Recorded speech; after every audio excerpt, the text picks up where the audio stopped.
Hello and greetings from Chicago, the windy city by the lake. My name is John LoPorto and I was in the 2017 Young Leaders Program.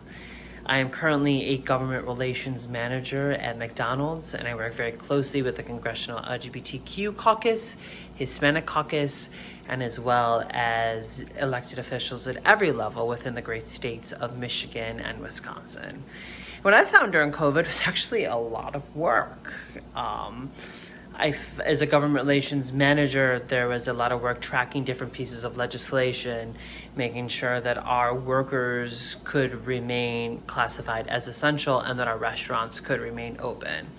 And what I found was that there was a huge disconnect what was being passed at the different state and congressional levels and what was being enforced at the local levels. And I was on the phone a lot with different police or health department officials trying to explain to them the law that has been passed or the ordinance and that we could actually remain open in a different reduced capacity. Within Michigan, whereas my territory, I'm very proud that I was part of an effort to ensure that we donated money to the Michigan Emergency Relief Fund and donated much needed food supplies to different food banks in the midst of COVID. So I'm very happy and proud of those efforts. Personally, I think like a lot of people, I'm trying to stay as active and as sane during this as possible. I've been going to the gym probably a lot more than I actually would, sans COVID. We can operate at a reduced capacity with social distancing and wearing a mask, and I've been doing that as much as possible. Here in Chicago, I think we've been doing a lot better than other places in the country with asking people to wear a mask.